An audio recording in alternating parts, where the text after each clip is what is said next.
الحمد لله رب العالمين نحمده ونستعينه ونستغفره ونؤمن به ونتوكل عليه ونعوذ بالله من شرور أنفسنا ومن سيئات أعمالنا من يهده الله فلا مضل له ومن يضلل فلا هادي له ونشهد أن لا إله إلا الله وحده لا شريك له ونشهد أن سيدنا نبينا مولانا محمد عبده ورسوله أرسله بالحق بشيرا ونذيرا وداعيا إلى الله بإذنه وسراجا منيرا أما بعد فقد قال الله تعالى في القرآن العظيم والفرقان المجيد أعوذ بالله من الشيطان الرجيم بسم الله الرحمن الرحيم يا أيها الذين آمنوا لا تتبعوا خطوات الشيطان صدق الله العظيم. எல்லா புகழும் அல்லாஹு ஜல்ல ஷானுஹு தஆலா ஒருவனுக்கு உரித்தாகட்டுமாக. நம்முடைய தூதர் முஹம்மது ரசூலுல்லாஹ் ஸல்லல்லாஹு அலைஹி வஸல்லம் அவர்களின் மீதும் அவர்களின் வழிவந்த சஹாபாக்கள், தாபிஈன்கள், தபஅ தாபிஈன்கள், ஷுஹதாக்கள், சாலிஹீன்கள், நல்லோர்கள் நம் அனைவரின் மீதும் அல்லாஹ்வின் அன்பும் அருளும் கருணையும் என்றும் நிறைவாக உண்டாகட்டுமாக. ஆமீன். அல்லாஹு ஜல்ல ஷானுஹு தஆலா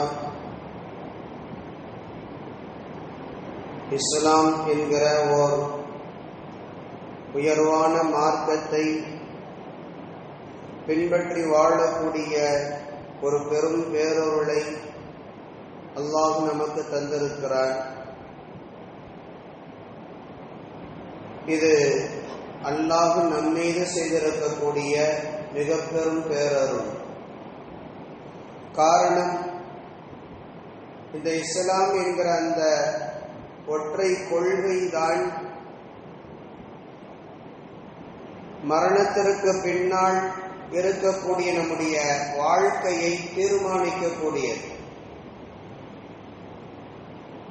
ஒரு மனிதன் சொர்க்கம் செல்வதும் நரகத்திற்கு செல்வதும் இந்த மார்க்கத்தை அடிப்படையாக வைத்துத்தான். முஹம்மது ஸல்லல்லாஹு அலைஹி வஸல்லம் அவர்கள் ஹதீஸில் சுருக்கமாக சொல்லுவார்கள், மன் கால லா இலாஹ இல்லல்லாஹ் தஹலல் ஜன்னah. ஒரு மனிதர் லா இலாஹ இல்லல்லாஹ் என்கிற கலிமாவை ஏற்றுக்கொண்டு விட்டால் அந்த மனிதன் நிச்சயமாக ஒரு நாள் சொர்க்கம் செல்வான். இதுதான் நம்முடைய கொள்கை. அஹ்லுஸ் சுன்னத் வல் ஜமாஅத்தினுடைய கொள்கையும் அதுதான். கலிமா சொல்லிவிட்ட, கலிமாவை ஏற்றுக்கொண்டு விட்ட ஒரு மனிதன் அவன் எவ்வளவு தவறுகள் செய்திருந்தாலும் சரி, அந்த தவறுகளுக்கு சில சமயங்கள் அல்லாஹ் முழுமையான மன்னிப்பையும் வழங்கலாம், அல்லது அந்த தவறுகளுக்காக வேண்டி சில காலங்கள் தண்டனைகளையும் கொடுத்துவிட்டு, ஆனால் அவன் இறுதியாக சேரும் இடம் சொர்க்கம்தான். அதிலே எந்த விதமான சந்தேகமும் இல்லை. காரணம், அவன் லா இலாஹ இல்லல்லாஹ் என்கிற அந்த கலிமாவை சொன்னதுதான், அந்த கலிமாவை ஏற்றுக்கொண்டதுதான் என்பது நம்முடைய மார்க்கத்தினுடைய கொள்கை. இதில் எந்த விதமான மாற்று கருத்தும் இல்லை. மார்க்கம் அவ்வளவு உறுதியாக இதை நமக்கு சொல்லி தந்திருக்கிறது. எனவே நாம் இந்த கலிமாவை ஏற்றுக்கொண்ட முஸ்லிம்களாக வாழுகிறோம் என்பது நாம் செய்திருக்கக்கூடிய மிக பெரும் ஒரு புண்ணியத்தால், ஒரு பாக்கியத்தால், அல்லாஹ்வின் அருளால் நமக்கு கிடைத்திருக்கக்கூடியவை. எனவே இந்த மார்க்கத்தை எந்த வழியில் எல்லாம் நம்மளால் கண்ணியப்படுத்த முடியுமோ, இந்த மார்க்கத்திற்கு நல்ல பெயரை எந்த வழியில் எல்லாம் ஏற்படுத்தி கொடுக்க முடியுமோ அந்த வழியில் எல்லாம் ஏற்படுத்தி கொடுக்க வேண்டும். ஒரு பொழுதும் நாம் ஏற்றுக்கொண்டிருக்கக்கூடிய இந்த மார்க்கத்திற்கு முரண்பட்ட செயல்களை செய்து இந்த மார்க்கத்திற்கு அவப்பெயரை ஏற்படுத்தி கொடுக்குதல் என்பது நம்மிடத்திலே ஒரு பொழுதும் இருக்கக்கூடாது. முஸ்லிம் சமுதாயம் மிக முக்கியமாக மார்க்கத்தினுடைய அடிப்படை கொள்கைகளை பின்பற்றி இந்த மார்க்கத்தில் எது ஹலால் என்று சொல்லப்பட்டிருக்கிறதோ அவைகளை செய்தும், எதையெல்லாம் ஹராம் என்று சொல்லப்பட்டிருக்கிறதோ அவைகளிலிருந்து முழுமையாக விலகிக் கொண்டு வாழுதல் என்பதுதான் இந்த மார்க்கத்திற்காக வேண்டி நாம் கொடுக்கக்கூடிய கண்ணியம், இந்த மார்க்கத்திற்காக வேண்டி நாம் கொடுக்கக்கூடிய உயர்வு. ஹராமுகளை ஒருபொழுதும் ஹலாலாக்கக்கூடிய முயற்சியில், ஹராமுகளை ஒருபொழுதும் நமக்கான சூழ்நிலைகளுக்காக வேண்டி அதை ஹலாலாக்கக்கூடிய முயற்சியில் ஒருபொழுதும் இந்த சமுதாயம் ஈடுபடக்கூடாது. மிக முக்கியமாக இன்றைய சூழ்நிலையில் இளைஞர்கள் சமுதாயம் ஹலால்களை ஹராமாக்குவதற்கும், அதே சமயம் ஹராமாக இருக்கக்கூடியவைகளை தங்களுடைய சுய லாபத்திற்காக வேண்டி, அரசியல் லாபத்திற்காக வேண்டி, இன்ன பிற காரணங்களுக்காக வேண்டி நம் சமுதாயம் சார்ந்திருக்கக்கூடிய சிலர்களே ஹராமுகளை ஹலாலாக்கக்கூடிய முயற்சியில் ஈடுபட்டு கொண்டிருக்கிறார்கள். ஒரு பாவத்தை மறைந்திருந்து செய்த காலங்கள் கடந்து போய் இன்றைக்கு பகிரங்கமாக செய்யக்கூடிய காலங்கள், சூழ்நிலைகள் இன்றைக்கு மாறி போயிருக்கிறது. நீங்கள் இன்றைய மீடியாக்களை படித்துக் கொண்டிருப்பவர்கள், உங்களுக்கு சில செய்திகள் நீங்கள் அறிந்திருக்கலாம். இந்தியாவினுடைய தலைநகரில் சில நாட்களாக இளைஞர்கள் பட்டாளம் கடுமையாக போராடி கொண்டிருக்கிறது. எதற்காக வேண்டி போராடி கொண்டிருக்கிறார்கள்? நீட் எக்ஸாமை நிறுத்த வேண்டும் என்பதற்காக வேண்டியும், அதில் ஏற்பட்ட சில குளறுபடிகளுக்காக வேண்டி அதற்கு பொறுப்பேற்று ஒன்றிய அமைச்சர், கல்வி அமைச்சர் பதவியை ராஜினாமா செய்ய வேண்டும் என்பதையும் வலியுறுத்தி சில நாட்களாக இளைஞர்கள் பட்டாளம் கடுமையாக போராடி கொண்டிருக்கிறது. காவல்துறையினுடைய பல்வேறு விதமான அடக்குமுறைகளையும் மீறி அவர்கள் செய்யக்கூடிய பல்வேறு விதமான அடிகளையும் வழிகளையும் தாங்கிக் கொண்டு கடுமையாக குளிர்களையும் மழைகளையும் பொருட்படுத்தாமல் இளைஞர் சமுதாயம் போராடி கொண்டிருக்கிறது. எதற்காக வேண்டி? வருங்கால இந்தியாவினுடைய இளைஞர்களுடைய வாழ்க்கை சிறப்பிக்க வேண்டும் என்பதற்காக.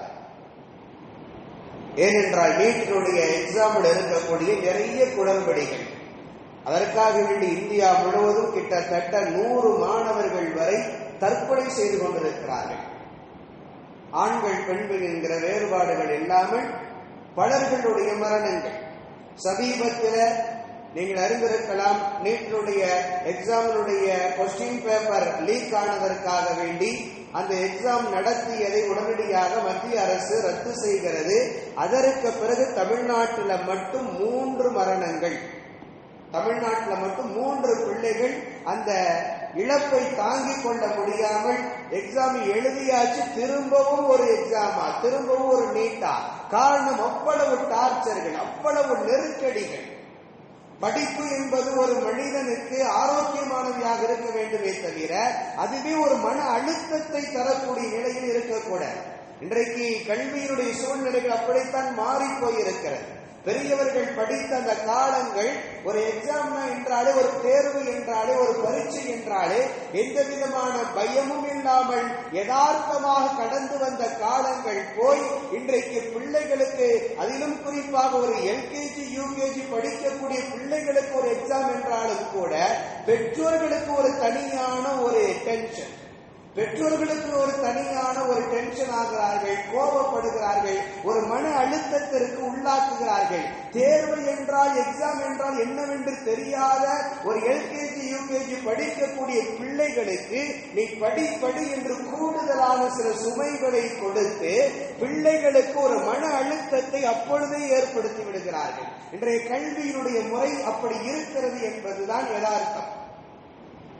சாதாரணமாக இருக்கக்கூடிய தேர்வுகளுக்கு இப்படி என்றால், நீட்டினுடைய எக்ஸாமிற்கு கடுமையான மன உளைச்சல்கள், கடுமையான நெருக்கடிகள் என்பதனால் தான் பலர்களினுடைய மரணங்கள்.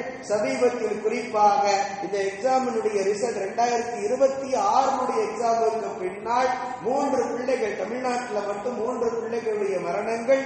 அதுவெல்லாம் ஒட்டுமொத்தமாக இளைஞர் சமுதாயத்தை, மாணவர் சமுதாயத்தை கொந்தளிக்க வைத்து இன்றைக்கு டெல்லியினுடைய தலைநகரை இன்றைக்கு தலைகீழாக புரட்டி இருக்கிறது. ஒரு புறம் இது, இன்னொரு புறம் இது நியாயமானவை, இதை நாம் ஏற்றுக்கொள்ள வேண்டிய ஒன்று. இதில் எந்த விதமான மாற்று கருத்தும் நமக்கு இல்லை. ஆனால் அதே சமயம் இன்னொரு இளைஞர்களுடைய முகத்தை பார்க்கிறோம். மிக முக்கியமாக தமிழ்நாட்டினுடைய இளைஞர்களுடைய முகத்தை பாருங்கள். நேற்றிலே இருந்து இன்றைக்கு தமிழ்நாட்டினுடைய இளைஞர்களுடைய முகம் வேறு விதமாக மாறி நிற்கிறது. தலைநகர் டெல்லியில் இருக்கக்கூடிய இளைஞர்கள் கல்விக்காக வேண்டி நியாயம் கேட்டு அரசாங்கத்தை எதிர்த்து போராடி கொண்டிருக்கக்கூடிய சமயத்தில் இளைஞர்கள், தமிழ்நாட்டை சார்ந்திருக்கக்கூடிய இளைஞர்கள் தங்களுக்கு பிடித்தமான ஒரு நடிகருடைய திரைப்படம் வெற்றி பெற வேண்டும் என்பதற்காக வேண்டி கூட்டம் கூட்டமாக திரையரங்குகளில், கூட்டம் கூட்டமாக தியேட்டர்களிலே போய் இன்றைக்கு குவிந்து கொண்டு தங்களினுடைய ஆதரவுகளை எந்த அளவுக்கு என்றால் ஒட்டுமொத்த தமிழ்நாடு அரசே நேற்று தியேட்டர் என்று சொல்லக்கூடிய அளவிற்கு சினிமாவை பார்ப்பதற்காக வெடிக்குவிந்து கிடக்கிறது. இதுவரை பார்க்காத ஒரு காட்சிகள். அரசாங்கம், எந்த ஒரு அரசாங்கத்திலும் இப்படி ஒரு நடைபெறாத ஒரு சூழலை இன்றைக்கு நேற்றைய தினம் முதல் கொண்டு நாம் பார்க்கிறோம். ஒட்டுமொத்தமாக நியாயமாக நடுநிலையாக இருக்க வேண்டிய தமிழ்நாட்டினுடைய சட்டமன்றத்தினுடைய சபாநாயகர் உட்பட தியேட்டரில் பார்க்கக்கூடிய சூழ்நிலைகள். இந்த அளவுக்கு மிக மோசமாக இளைஞர்களுடைய சூழ்நிலைகள், இளைஞர்களுக்காக வேண்டிய அரசு காட்டக்கூடிய வழிமுறைகள் மாறி போய் நிற்கிறது. இதுல அசிங்கம் என்னவென்றால், கேவலம் என்னவென்றால், நம்முடைய சமுதாயத்தை சார்ந்தவர்கள் அடுத்தவர்கள் எப்படியோ போறாங்க, அவங்கள பத்தி நமக்கு கவலை இல்லை. அவங்களுக்கு ஹலால் இல்லை, ஹராம் இல்லை. எனவே அவர்களுடைய வாழ்க்கை என்பது வேறு. அவர்களுக்கு அவர்களுடைய ஆதர்ச நாயகனாக இருப்பவர்களை மகிழ்விக்க வேண்டும் என்பதற்காக வேண்டி அவர்கள் முதல் சீட்டில் போய் உட்காருவாங்க, எல்லாம் செய்வார்கள். அது அவர்கள் சார்ந்த விஷயங்கள். ஆனால் இன்றைக்கு எப்படி மாறி போய் இருக்கிறது என்றால், இந்த சமுதாயம் மறைந்து கொண்டு யாருக்கும் தெரியாமல் ஏதோ ஒரு சிலர்கள் தியேட்டர்ல போய் சினிமா பார்த்து கொண்டிருந்த காலங்கள் மாறி போய் இன்றைக்கு பகிரங்கமாக தியேட்டர்கள்ல போய் புர்காக்களும் தொப்பிகளும் இன்றைக்கு குவிந்து கிடக்கிறது. யாருக்காக வேண்டி? ஒரே ஒரு மனிதனுக்காக வேண்டி, அவன் ஒருவனை மகிழ்விப்பதற்காக வேண்டி ஒட்டுமொத்தமாக புர்காக்களும் தொப்பிகளும் தியேட்டரின் வாசல். ரொம்ப அசிங்கம் என்னன்னா, போய் பார்த்து விட்டு வந்து பகிரங்கமாக மீடியாவில் நின்று கொண்டு பேட்டி கொடுக்கிறார்கள். கேட்க முடியும். ஒரு சமுதாயத்தினுடைய சூழ்நிலை எப்படி மாறி போயிருக்கிறது. இஸ்லாம் எப்பொழுது சினிமாவை ஹலாலாக ஆக்கியது, எப்பொழுது பார்ப்பதற்கான அனுமதியை தந்தது. ஹராம் ஹராம் என்று 1400 ஆண்டுகளாக சொல்லிக் கொண்டிருக்கக்கூடிய ஒரு செயல் இன்றைக்கு பகிரங்கமாக ஒரு சமுதாயம், குறிப்பாக இளைஞர்கள் இன்றைக்கு அதை ஹலாலாக்குவதற்கு முயற்சிக்கிறார்கள்.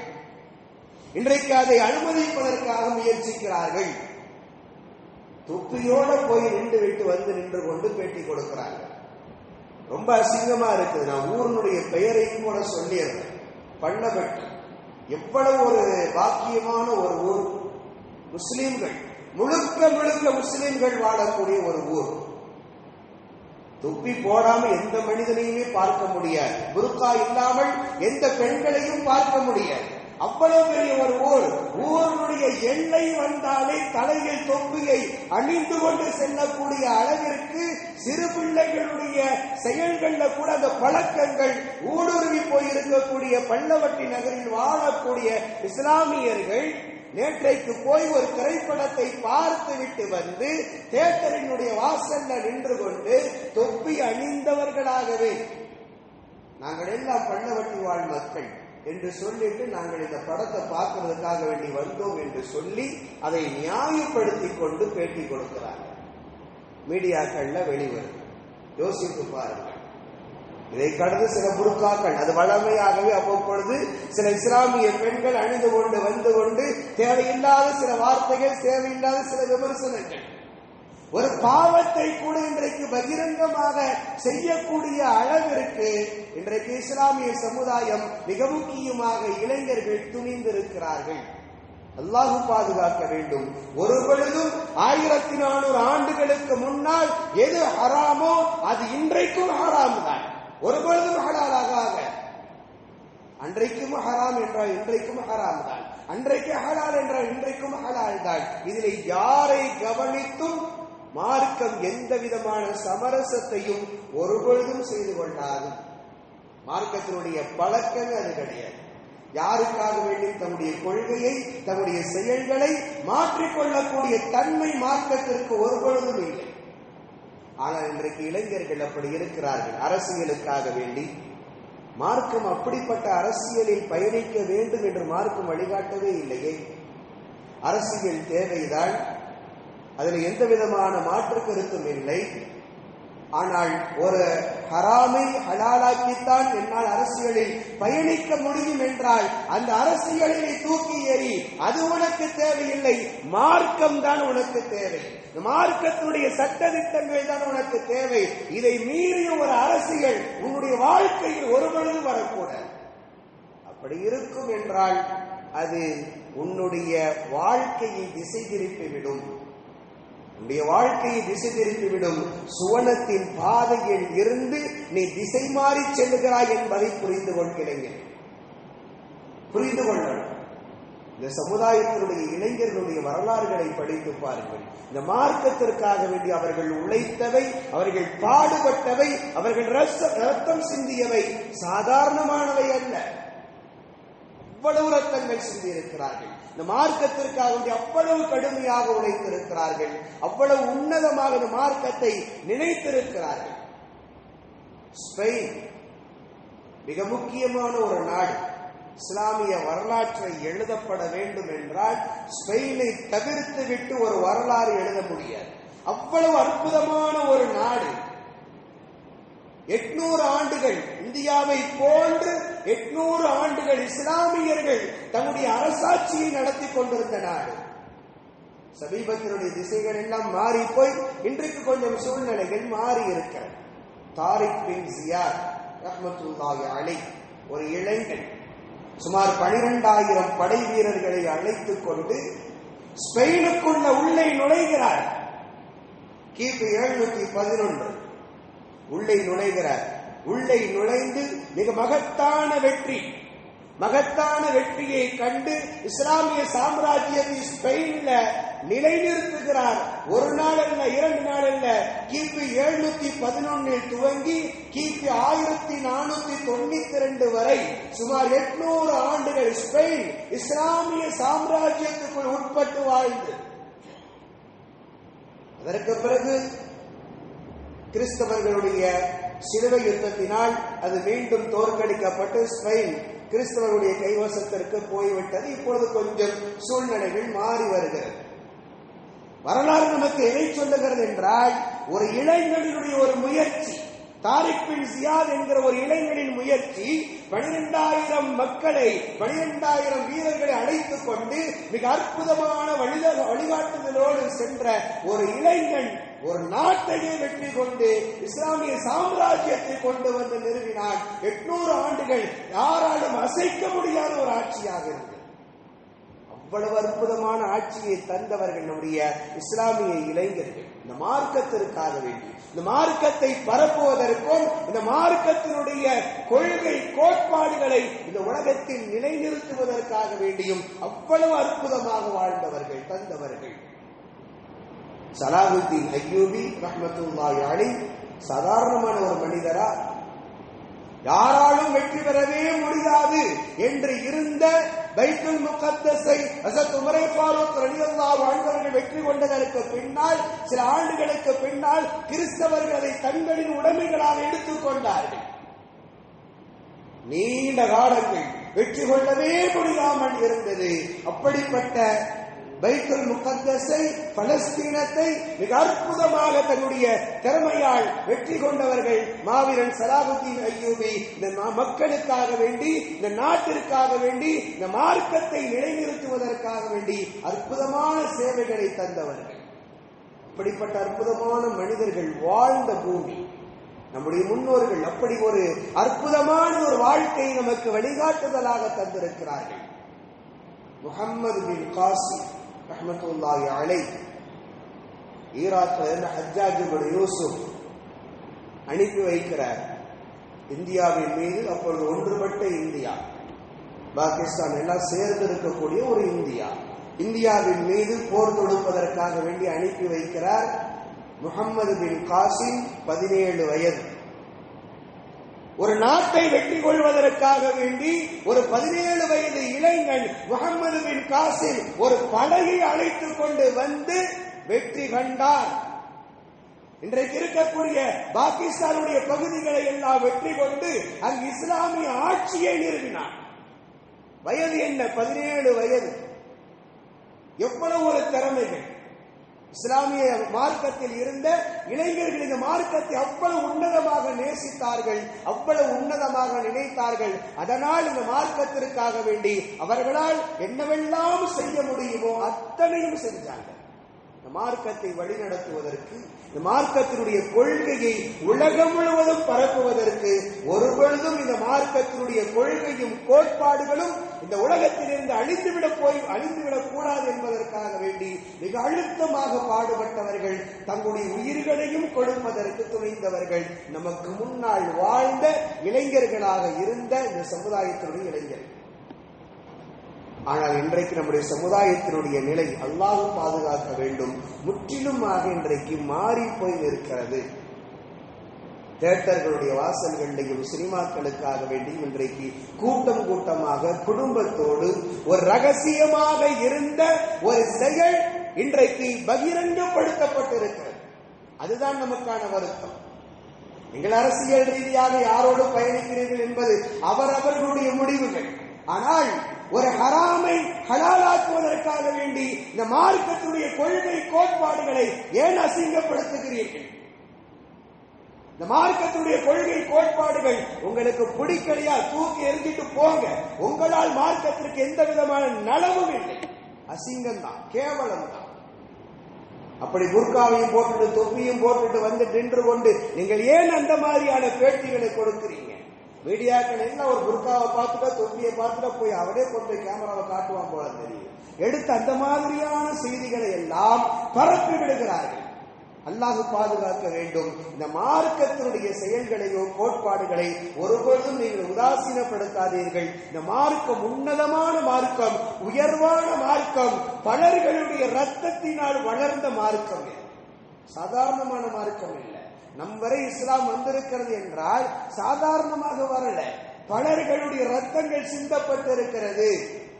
பலருடைய உயிர்களில் நாம் வாழ்ந்து கொண்டிருக்கிறோம். நமக்கு வேணும்னா சாதாரணமாக தெரியலாம். பிறப்பின் மூலமாக நம்முடைய அத்தா அம்மா முஸ்லீமாக இருந்தாங்க, அதனால நம்ம முஸ்லீமாக இருக்கிறோம் என்று ஒரு சாதாரணமாக தெரியலாம். ஆனால் சாதாரணமானவை அல்ல இந்த மார்க்கம். நன்றாக புரிந்து கொள்ளணும். சினிமாவுக்கு பின்னால் ஒரு சமுதாயம் போச்சுன்னு சொன்னா அந்த சமுதாயம் ஒருபொழுதும் வெற்றி பெறாது. அந்த சமுதாயம் ஒருபொழுதும் வெற்றி பெறாது. ஹராமான வழியின் மூலமாக சமுதாயத்தினுடைய வெற்றியை ஒருபொழுதும் பார்க்க முடியாது. பத்ருடைய போர் இஸ்லாமியர்களுக்கு அல்லாஹ் மகத்தான வெற்றியை கொடுத்தான். அதற்கு நிறைய காரணங்கள் நம்முடைய தரப்புல நம்ம பேசுவோம். இன்னொரு காரணம் என்னன்னா, எதிரிகள் பிராக்டிக்கலாக யோசித்து பார்த்தால் யார் வெற்றி பெற்றிருக்கணும்? எதிரிகள் தான் வெற்றி பெற்றிருக்கணும். ஏன்னு சொன்னால் இஸ்லாமிய படை 313. ஆனால் எதிரிகள் மக்காவாசிகள் எவ்வளவு பேர் இருந்தாங்க? 1000 பேர் இருந்தாங்க. ஒரு ஆளுக்கு 3 நபர்கள் என்கிற அளவிற்கு கூடுதலான எண்ணிக்கையோடு இருந்தவர்கள் மக்காவாசிகள். அவ்வளவு கூடுதலான எண்ணிக்கையோடு இருந்தும் ஏன் தோற்று போனாங்க? ஏன் தோற்று போனார்கள்? மார்க்க ரீதியாக பல காரணங்கள் நமக்கு முன்வைக்கப்படுவதை கடந்து பிராக்டிக்கலான ஒரு காரணம் என்ன தெரியுமா?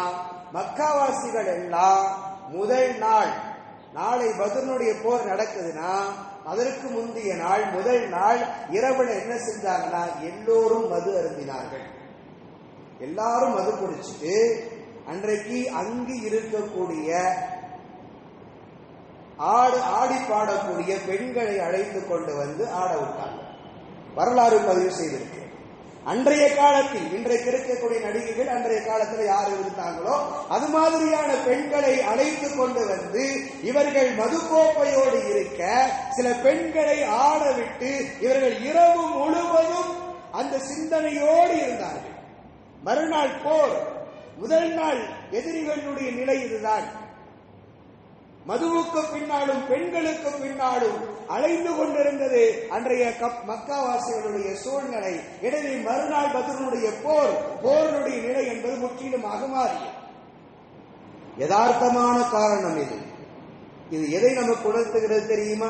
ஹராமான வழி, ஹராமான பாதையின் பக்கம் சென்று ஒரு சமுதாயத்தை நாம் தூக்கி நிறுத்தி விடுவோம், என்னுடைய சமுதாயத்திற்கான எல்லா விதமான சகல வாய்ப்புகளையும் நான் பெற்றுக் கொடுத்து விடுவேன் என்று ஒருவர் நினைத்தால் அது தவறு. ஹராமான வழியின் மூலமாக நம்மளால் சமுதாயத்திற்கான வளர்ச்சியை ஒருபொழுதும் பெற முடியாது. அதற்கு மாற்றமாக அல்லாஹ் பாதுகாக்க வேண்டும். அதற்கு மாற்றமாக இன்றைக்கு சமுதாயத்தை நாம் அசிங்கப்படுத்திக் கொண்டிருக்கிறோம். அரசியல் ரீதியாக உங்களுடைய பயணம் எப்படியோ அவ்வழி சென்று கொள்ளுங்கள், அது பற்றி அல்ல. ஆனால் மார்க்கத்தினுடைய கொள்கை கோட்பாடுகளை ஒருபொழுதும் நீங்கள் விட்டு விடாதீர்கள். மார்க்கத்துடைய கொள்கை கோட்பாடு என்பது அஸ்திவாரம். மௌத்தா போகும்போது எந்த நிலையில மௌத்தா போறீங்கிறது கவனிக்கப்பட வேண்டும். அந்த நேரத்திலேயும் உனக்கு எங்களினுடைய தலைவர் தான், அவர் தான் அப்படின்னீங்கன்னா அல்லாஹ் பாதுகாப்பான். இன்றைக்கு சில இளைஞர்கள் கூட்டம் அப்படித்தான் இருக்கிறது. சில இளைஞர்களுடைய வார்த்தைகளை கேட்க முடியல. உணர்ச்சி வசப்பட்டு எல்லைகள் கடந்து மார்க்கத்துடைய கொள்கை கோட்பாடுகளை கடந்து தங்களை ரட்சிக்க வந்தவர் என்பதை போன்ற பேச்சுக்கள், இதுவெல்லாம் மார்க்கம் அனுமதிக்காதவை. அது ஒரு முஸ்லிமினுடைய வாயில இருந்து அப்படியெல்லாம் வரக்கூடாது. நமக்கு முதல் பார்வை, முதல் அஸ்திவாரம் மார்க்கம் இஸ்லாம் மட்டும்தான். இஸ்லாத்தை கடந்துதான் அரசியலோ கல்வியோ மற்ற எதுவாக இருந்தாலும் சரி, இஸ்லாத்தை கடந்துதான் இருக்கணுமே தவிர இஸ்லாத்தை தூக்கி எறிந்துவிட்டு ஒரு நிலை என்று வருவதை ஒருபொழுதும் மார்க்கம் அனுமதிக்காது. முஸ்அப் இப்னு உமைர் ரலியல்லாஹு அன்ஹு அவர்கள் சுமார் 12 வயது நிரம்பி இருக்கக்கூடிய ஒரு சிறிய பாலகன் நம்முடைய பார்வையில். அவர் ரசூல் ஸல்லல்லாஹு அலைஹி வஸல்லம் அவர்களை மதீனாவுக்கு அனுப்பி வைக்கிறாங்க. எப்போ? ரசூலுல்லாஹ் இன்னும் ஹிஜ்ரத் செஞ்சு மதீனாவுக்கு போவதற்கு முன்பாகவே மதீனாவிற்கு முஸ்அப் இப்னு உமைர் ரலியல்லாஹு அன்ஹு அவர்களை அனுப்பி வைக்கிறார்கள். சென்ற முஸ்அப் இப்னு உமைர் ரலியல்லாஹு எவ்வளவு அற்புதமான சேவைகள் எல்லாம் செய்தார்கள் என்றால், அடுத்த வருஷமே ஒரு 60 நபர்களை முஸ்லீமாக மாற்றி மக்காவுக்கு அனுப்பி வச்சாங்க. போய் ரசூலுல்லாஹ் போய் பார்த்துக்குவாங்க. 60 நபர்களுடைய கூட்டம் மக்காவிற்கு வருகிறது. மதீனாவில இருந்து யார் அனுப்பி வைக்கிறாங்க? முஸ்அப் இப்னு உமைர் ரலியல்லாஹு அவர்களால் இஸ்லாத்தை தழுவியவர்கள், மார்க்கத்தை ஏற்றுக்கொண்டவர்கள். ரசூல் ஸல்லல்லாஹு அலைஹி வஸல்லம் அவர்கள் மக்காவில் இருந்து மதீனாவிற்கு ஹிஜ்ரத் செய்து வரும் பொழுது நாம் வரலாறுகள் படித்திருக்கிறோம், அறிந்திருக்கிறோம். வரலாறு என்ன சொல்கிறது? ஒரு கூட்டம் மதீனாவின் எல்லையில் வந்து நின்று கொண்டு முஹம்மது ஸல்லல்லாஹு அலைஹி வஸல்லம் அவர்களையும் மக்காவாசிகளையும் வரவேற்றார்கள் என்று ஒரு கூட்டம் நின்று கொண்டிருந்தது என்று நாம் படிக்கிறோம் இல்லையா? அந்த கூட்டத்தை உருவாக்கியவர் முஸ்அப் இப்னு உமைர் ரலியல்லாஹு அன்ஹு என்கிற ஒரு வாலிபன். ரசூலுல்லாஹ் மதீனாவிற்கு வருவதற்கு முன்பாகவே முஸ்அப் இப்னு உமைர் ரலியல்லாஹு தங்களுடைய கடுமையான முயற்சியினால் அத்தனை மனிதர்களை இஸ்லாத்தை தழுவ வைத்து ரசூலுல்லாஹ் மதீனாவிற்கு வரும் பொழுது மதீனாவின் எல்லையில வந்து ஒரு கூட்டத்தையே கொண்டு வந்து நிறுத்தினார். அவர் எப்படிப்பட்ட இளைஞர்? இன்றைக்கு நாமும் இளைஞர்களாக இருக்கிறோம். நம்முடைய செயல்பாடுகள் எப்படி இருக்கிறது? இந்த மார்க்கத்தின் மீது இருக்கக்கூடிய நம்முடைய பற்று என்ன, நம்முடைய பாசம் என்ன? யோசித்து பார்க்கணும். இந்த மார்க்கத்திற்காக வேண்டி உயிரையே தருவதற்கு துணிந்த அந்த இளைஞர்கள் எங்கே? இன்றைக்கு ஒரு சினிமாக்காரனுக்காக வேண்டி உயிரையே கொடுப்பதற்கு துணிந்து கொண்டிருக்கக்கூடிய இஸ்லாமிய இளைஞர்கள் ஒருபொழுதும் ஹராமை ஹலாலாக்குவதற்கு முயற்சிக்காதீர்கள். இன்றைக்கு அது பரவலாக நடக்கிறது. மிக முக்கியமாக தமிழ்நாட்டில் முதலமைச்சராக மாறியதற்கு பின்னால் இளைஞர்களுடைய சிந்தனைகள் அப்படியே மாறி போய் இருக்கிறது. என்றைக்கும் சினிமா ஹலாலாக ஆகாது. மார்க்கம் அதை முழுமையாக தடுத்து விட்டது. காலம் முழுவதும் நம்முடைய பேரன் பேத்திகளின் காலம் வந்தாலும் சரி ஹராம் தான். அதில் எந்த விதமான மாற்று கருத்தும் இல்லை. நீங்கள் யாருக்காக வேண்டியும் எந்த சுயநலத்திற்காக வேண்டியும் தயவு செய்து இந்த மார்க்கத்தை அடமானம் வைத்து விடாதீர்கள். இந்த மார்க்கம் அதை விட உங்களுக்கு முக்கியமானது. ஒரு நடிகன் தரக்கூடிய ஒரு பதவி, ஒரு நடிகன் தரக்கூடிய பதவிகளும் மற்ற சகல வசதிகளும் அவைகளை கடந்து இந்த மார்க்கம் உங்களுக்கு முக்கியமானவை. மரணிக்கும் பொழுது எந்த நிலையில் மரணிக்கிறோம் என்பதுதான். வலா தமூத்துன்ன இல்லா வ அன்தும் முஸ்லிமூன், அல்லாஹ் சொன்ன வார்த்தை. முஸ்லிம்களாகவே அன்று நீங்கள் மரணிக்காதீர்கள், அல்லாஹ் சொல்லக்கூடிய வார்த்தை. எனவே கொள்கை ரீதியாக நம்முடைய மார்க்கத்தினுடைய சட்டதிட்டங்களையும் இதனுடைய செயல்பாடுகளையும் பாதுகாக்க வேண்டிய, கடைபிடிக்க வேண்டிய மிக முக்கியமான கடமை நமக்கு இருக்கிறது. உலகத்தினுடைய ஆசைகளுக்காக வேண்டி, உலகத்தினுடைய பதவிகளுக்காக வேண்டி நம்முடைய மார்க்கத்தை ஒருபொழுதும் நாம் அசிங்கப்படுத்தக்கூடாது, அடமானம் வைத்து விடக்கூடாது. ஆனால் இன்றைக்கு பரவலாக தமிழ்நாட்டினுடைய இளைஞர்களுடைய நிலை இன்றைக்கு கொஞ்சம் மாறி இருக்கிறது. பொதுவாகவே நம்ம நிறைய பொது தளங்கள்ல பார்ப்போம், வடநாட்டுக்கார இளைஞர்களை பற்றியும் தென்னாட்டு இளைஞர்களை பற்றியும் பரவலாக போட்டு அவங்க எல்லாம் படிப்பறிவு இல்லாதவர்கள், அவங்க எல்லாம் மோசமானவங்க என்றெல்லாம் சொல்லி நிறைய கருத்துக்கள் பரிமாறப்படும். ஆனால் இன்றைக்கு அது அப்படியே மாறி நிற்கிறது. வடநாட்டு இளைஞர்கள் கல்விக்காக வேண்டி, நீட்டுக்காக வேண்டி போராடி கொண்டிருக்கிறார்கள். தன்னுடைய உயிர்களையும் துச்சமென மதித்து போராடி கொண்டிருக்கிறான். ஆனால் தமிழ்நாட்டினுடைய இளைஞர்கள் ஒருபொழுதும் தமிழ்நாடு இப்படிப்பட்ட சூழ்நிலையை கண்டதே இல்லை, பார்த்ததே இல்லை. ஆனால் இஸ்லாமிய இளைஞர்கள் போய் உட்கார்ந்து இருக்கிறாங்க என்பதுதான் நமக்கான வருத்தம். அவர்களை பற்றித்தான் நாம் கவலைப்படுகிறோமே தவிர மற்றவங்களை பற்றியெல்லாம் நமக்கு எந்த கவலையும் இல்லை. அது அவங்களுக்கு தேவை, அதை கொண்டுத்தான் அவர்கள் வளர்ந்திருக்கிறார்கள், அதை கொண்டுத்தான் அவர்கள் பதவி அடைந்திருக்கிறார்கள். எனவே அது அவர்களுக்கு தேவை, இந்த சமுதாயத்திற்கு தேவையில்லை. இந்த சமுதாயம் அந்த பாதையை ஒருபொழுதும் தேர்ந்தெடுக்க வேண்டாம், பயணிக்க வேண்டாம்.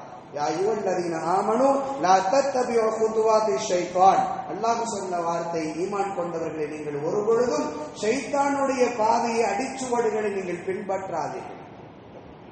ஷைத்தானுடைய அடிச்சுவடுகளை நீங்கள் பின்பற்றாதீர்கள். பார்ப்பதற்கு அழகாக தெரியும், கவர்ச்சியாக தெரியும், தேவை என்று உணரும். ஆனால் இந்த மார்க்கத்தை விட உங்களுக்கு எதுவும் தேவையில்லை. இந்த மார்க்கத்துடைய கொள்கையை விட, இந்த மார்க்கத்துடைய கோட்பாடுகளை விட எதுவும் உங்களுக்கு தேவையில்லை. அதிலே கவனமாக நாம் இருப்போம். காலம் முழுவதும் இந்த மார்க்கத்தை மட்டும் நேசிப்போம். இந்த மார்க்கத்துடைய கொள்கை கோட்பாடுகளோடு அரசியலில் பயணிக்க முடியும் என்றால் பயணிக்கலாம், முடியாது என்றால் அரசியல் தேவையில்லை, இந்த மார்க்கம் தான் நமக்கு தேவை. தெளிவாக புரிந்து கொள்ளும். மார்க்கமா அரசியலா என்று வரும் பொழுது நமக்கு தேவை மார்க்கம் மட்டும்தான், அரசியல் தேவையில்லை. ஏனென்றால் இதுதான் நம்முடைய மௌத்துக்கு பின்னால் சொர்க்கமா நரகமா என்பதை தீர்மானிக்கக்கூடிய இடத்தில் இது மட்டும்தான் இருக்கிறது. அது தீர்மானிக்காது, அரசியல் தீர்மானிக்காது, இது மட்டும்தான் தீர்மானிக்கும். கவனத்தோடு பயணிக்க வேண்டும்.